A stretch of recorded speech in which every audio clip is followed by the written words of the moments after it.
Hi നമസ്കാരം. ഞാനിപ്പോൾ നിൽക്കുന്നത് സബർമതി ആശ്രമത്തിലാണ്. ഗുജറാത്തിലെ അഹമ്മദാബാദിൽ സ്ഥിതി ചെയ്യുന്ന സബർമതി ആശ്രമം നമ്മുടെ മഹാത്മജിയും കസ്തൂർബ ഗാന്ധിയും അതുപോലെ ശിഷ്യന്മാരും ഒക്കെ ആയിട്ട് വസിച്ചിട്ട് ഇവിടെ എത്തുമ്പോഴേക്കും നമുക്കൊരു ശാന്തതയും ഒരു വളരെയധികം പരിപാവനമായ ഒരു ഇടത്തേക്ക് എത്തിച്ചേരുന്ന പോലെ ഒരു പ്രതീതിയാണ് നമുക്ക് ഉണ്ടാകുന്നത്. അതുപോലെ മഹാത്മജി വസിച്ചിരുന്ന ആശ്രമമല്ലേ, അപ്പൊ അത് കാണാനുള്ള ഒരു ആകാംക്ഷയും എല്ലാം ഉണ്ട്. ഇതാണ് ഹൃദയകുഞ്ച്. ഇവിടെയാണ് മഹാത്മജിയും കസ്തൂർബയും ഉണ്ടായിരുന്നത്. ഇത് കാണുന്നതാണ് ഉപ്പ് സത്യാഗ്രഹത്തിന്റെ ആ ഫോട്ടോസൊക്കെയാണ്. മഹാത്മജിയുടെ ആ സമര മുറകൾ, അതായത് അഹിംസയുടെ പാതയിലൂടെയുള്ള അതെല്ലാം ഇവിടെ ഡെപ്പിക്റ്റ് ചെയ്തിട്ടുണ്ട്. നമുക്ക് കാണാൻ കുറേയധികം ഫോട്ടോസ്, വരച്ച ചിത്രം.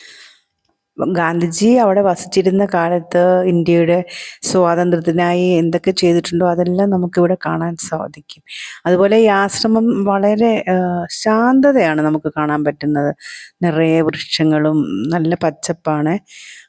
ഇഷ്ടംപോലെ ആൾക്കാർ നമ്മളുടെ ഗാന്ധിജിയുടെ ആശ്രമം കാണാനായിട്ട് എത്തുന്നുണ്ട്. ചർക്കയൊക്കെ പഴയ പലതരത്തിലുള്ള ചർക്കകളൊക്കെ നമുക്ക് ഇവിടെ കാണാൻ പറ്റും കേട്ടോ. പഴയ നൂൽ നൂൽക്കുന്ന രീതികളും അതിൻ്റെ പല തരത്തിലുള്ള ഈ നൂലുകളും ഒക്കെ അവിടെ ഡിസ്പ്ലേ ചെയ്തിട്ടുണ്ടായിരുന്നേ. അവിടെ ഒരു സ്ക്രീനിൽ മഹാത്മജിയുടെ ചരിത്രം ഇങ്ങനെ പറഞ്ഞുകൊണ്ടേയിരിക്കുന്നുണ്ട്. അത് ഡിസ്ക്രൈബ് ചെയ്യുന്നുണ്ട്. ഇത് മെറ്റാലിക് ചർക്കയാണ്. അതുപോലെ പലതരത്തിലുള്ള വുഡൻ്റെയും ഒക്കെ ചർക്കകൾ നമുക്ക് അവിടെ കാണാൻ സാധിക്കും. അതുപോലെ മഹാത്മജി നൂൽ നൂൽക്കുന്ന ചിത്രങ്ങളും ഒക്കെ നമുക്ക് ഫ്രെയിമൊക്കെ ചെയ്തിട്ടുള്ള ചിത്രങ്ങളൊക്കെ നമുക്ക് കാണാൻ സാധിക്കും. ഒക്കെ വളരെ അതിശയകരമായിട്ട് എനിക്ക് തോന്നി. കാരണം നമ്മളെന്നും കണ്ടുകൊണ്ടിരിക്കുന്ന സംഗതികളല്ലല്ലോ. അത് കണ്ടില്ലേ, അതൊക്കെയാണ് അതിൽ നിന്ന് നൂറ്റ് ഉള്ള വസ്ത്രങ്ങളാണ് അവിടെ കണ്ടത്. ഇതെല്ലാം വളരെ പ്രാധാന്യം അർഹിക്കുന്നുണ്ട് നമ്മുടെ ഇന്ത്യയുടെ ചരിത്രത്തിൽ. ഇതാണ് നമ്മുടെ ആശ്രമത്തിൻ്റെ എൻട്രൻസ്. അതുപോലെ തന്നെ ഇവിടെ ശിഷ്യന്മാരൊക്കെ ഉണ്ടായിരുന്ന അവർക്കും നല്ല ഡിസിപ്ലിനും അങ്ങനെയുള്ള ചിട്ടകളോടുകൂടിയുള്ള ഒരു ആശ്രമ ജീവിതമായിരുന്നു ഇവിടെ മഹാത്മജിയുടേത്. നമുക്കിവിടെ ആശ്രമത്തിന് നമുക്കറിയാമല്ലോ, സബർമതിയുടെ കരയിലാണത് സബർമതി നമുക്ക് കാണാം. അവിടെ നിന്ന് തന്നെ നമുക്ക് സബർമതി കാണാൻ പറ്റും. നമ്മൾക്ക് കുറേ പക്ഷികളെയൊക്കെ കാണാൻ പറ്റി. അതുപോലെ തന്നെ മയിലും ഒക്കെ കാണാൻ പറ്റി. ഇത് സബർമതിയിലേക്ക് ഇറങ്ങുന്ന ആ സ്റ്റെപ്പുകളാണ്. ഇത് ഒരു അതിൻ്റെ ചുറ്റുപാടുമുള്ള സ്ഥലമാണ്.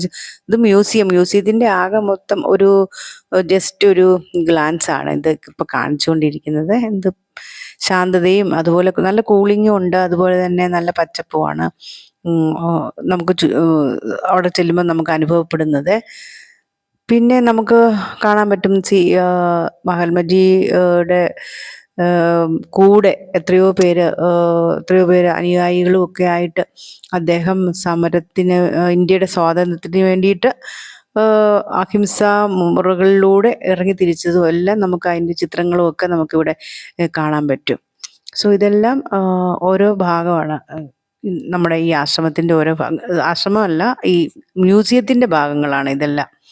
സോ അവിടെ കാണിച്ചിരിക്കുന്ന പിക്ചേഴ്സിൽ ഇവിടെ ആശ്രമം അന്ന് തൊട്ട് വിസിറ്റ് ചെയ്തിരുന്ന ബ്രിട്ടീഷുകാർ ഉൾപ്പെടെ ഉള്ള ആൾക്കാർ, അതായത് ജവഹർലാൽ നെഹ്റു, അങ്ങനെ ഒരുപാട് പ്രാധാന്യം അർഹിക്കുന്ന ആൾക്കാർ വന്ന് വിസിറ്റ് ചെയ്തതും ഒക്കെ ആ പിക്ചേഴ്സൊക്കെ നമുക്കിവിടെ കാണാൻ സാധിക്കും. ഈ ആശ്രമം സ്ഥാപിക്കാനുണ്ടായ കാരണങ്ങളും ഒക്കെ നമുക്കിത് കാണാൻ പറ്റും. അതുപോലെ ഡെമോക്രസിയെക്കുറിച്ചുള്ള ഡെഫിനിഷൻ, ഡ്യൂട്ടി ആൻഡ് റൈറ്റിനെ കുറിച്ചും, പിന്നെ കസ്തൂർബ ഗാന്ധിയുടെ ഒരു പ്രതിമ, അതുപോലെ തന്നെ കസ്തൂർബ ഗാന്ധിയുടെ കൂടെ ഉണ്ടായിരുന്ന അനുയായികൾ, പിന്നെ ലെറ്റേഴ്സ് കണ്ടല്ലേ ഗാന്ധിജിക്ക് വേണ്ടി എഴുതിയത്. ഇത് ആ സ്ഥലത്തിൻ്റെ ഒരു ലൊക്കേഷൻ്റെ ഒരു മാപ്പാണ്. അതുപോലെ തന്നെ ചർക്കകൾ, അതുപോലെ കുറേ കാര്യങ്ങൾ നമുക്കവിടെ കാണാൻ സാധിക്കും. സോ ഇത്രയൊക്കെയാണ് ഈ സബർമതി ആശ്രമത്തെക്കുറിച്ച് എനിക്ക് പറയാനുള്ളത്. Thank you so much.